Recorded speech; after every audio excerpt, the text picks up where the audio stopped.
Hey guys, what's going on? It's Jeff again, and today I want to give you a little tip, a little trick, and but before I give you the trick, I want to give you some backstory and some history on why I think what I'm about to tell you is so profound for a lot of us that are somewhat introverted. And if you don't know me personally, even if you do, you may not believe that I'm an introverted person, but I really don't like just going out there and putting myself out there and hoping that everyone's gonna love me and they're gonna see it's just not who I am. Okay. And when I first got started in business, I'm gonna tell you my story about my very first entrepreneurial endeavor. And I'm not one of those guys that started a lemonade stand when he was 8 years old and all of a sudden by the time he was 12 had his own first $10,000 in business. Nothing like that. I worked with my dad. My dad was a small business owner, but I didn't really understand and want to be a business owner. When I was a kid, I ended up joining the Navy. Well, when I was in the Navy, I read Rich Dad, Poor Dad, and I realized there was a lot of logic and common sense to that, and I ended up buying my first house and thinking I was going to be a real estate investor, and then I got introduced to a financial services company. It was a network marketing financial services company. And the guy that was mentoring me, that was coaching me, that was helping me, was making about 300 grand a month. He'd been doing this for about 20 years, and so of course I had a great role model to look up to. He was just energized and outgoing, and like people just loved him, and it was him and his wife and in this business together, and they would bring people into the opportunity meetings, and like everybody had a great time. And then there was me that could not manage to bring one person to an opportunity meeting, could not manage to get one customer, and I struggled for years and years and years. And what happened was there was this inner limiting belief that I had, which was in network marketing. For those of you that don't know, I'm sure there's like no one that doesn't know about network marketing.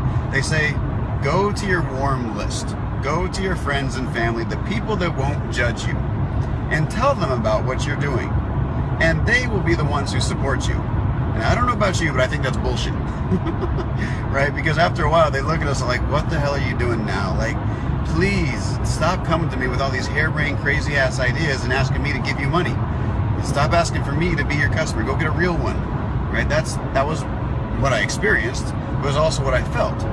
And because I felt that inside, I was not willing to go out there and tell everybody what I was doing. It goes back to what I said earlier. I'm not the extrovert person that's going to go out there and tell the whole world what's in my brain and what's on my mind and all that, and because I don't want to be judged by certain people. I don't want my family, my close friends to look at me like, what the hell, dude, you're an idiot. That's just not what I wanted. And so I was never able to get customers to come to this because I couldn't go and talk to my warm list. Well, if I couldn't even talk to my warm list, the people that knew me already, what chance did I have of just talking to complete strangers and bringing them in, right? I was terrible at it. And that's when I started learning about marketing and direct response and copywriting and all of this sort of stuff and attracting people to me. That's when I realized that, okay, I need to do things a little bit differently. And I have a feeling there's a lot of people that might be watching this video that are the same way. Like, you know what? I have a great idea. I really want to be an entrepreneur. I really, really want to be successful. But I'm so afraid of being judged or being criticized. And I don't want to put myself out there in that way where everybody will start judging me and criticizing me and all that. And first off, that's a limiting belief. Okay? It's not necessarily true. If that's the way you feel, I understand because I've been there, and there's a way around that. So what you have to do is you have to go after people who don't already know your past, who don't already know you personally, and then of course you market to them and you bring them in because their first introduction to you is whatever your marketing is, whatever your messaging is.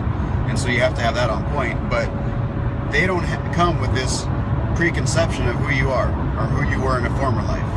And so they're not really judging you from that perspective. They're going to judge you based off of what you say and what you do from then on, but they're not going to judge you off of past experiences because they have them. So, long story to get to the tip, the trick that I have for you today.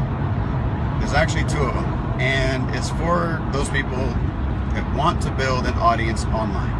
They want to build a Facebook audience. They want to tell the world through social media that they are an entrepreneur and this is what they do and this is what they offer and this is how you can be a part of it.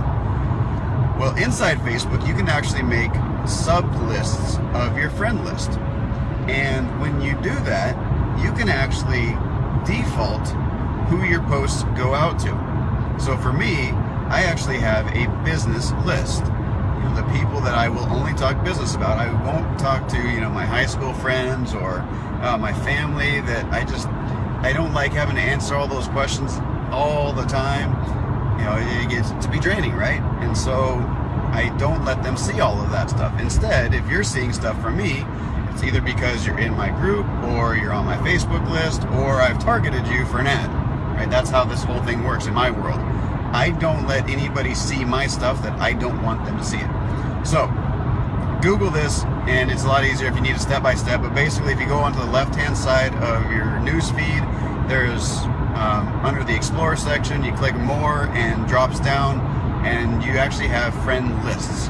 You click on that and you go into the area where you can actually edit a friend list. And then go into your friends list, you know, all of your friends, and click on them, and one by one, it will take time if you have a lot of friends, and you can start segmenting from within Facebook, right? So if you know anything about marketing, then you want to segment, right? And so this is like the first and easiest way you can actually segment without having to create a whole new system and get a CRM and an autoresponder and all that junk, right? And sorry about the sunshine, but it finally broke through. So you can do that. Now the next thing you can do is you can create a Facebook group, and then you only invite people into the group that you want to talk to. Now you're going to have a lot harder time getting people to come into a group simply because, I mean, hell, we join so many groups now, we're part of so many different things that we probably don't want to join any more groups unless we see tremendous value. So those are the two ways that you can actually start putting yourself out there and not feel uncomfortable or sleazy or spammy about it, because you're targeting people who would be interested in what it is you have to say and what it is you have to offer. You don't have to feel like you're going to get judged or criticized or critiqued by your friends and family who don't know you as the entrepreneur, okay? So I hope that helps. Let me know in the comments if that helps. Once I get this video up there, I'll go ahead and post a link to how you can actually do that step by step if you want to. And yeah, go forth and conquer Facebook. All right, guys? Talk to you later.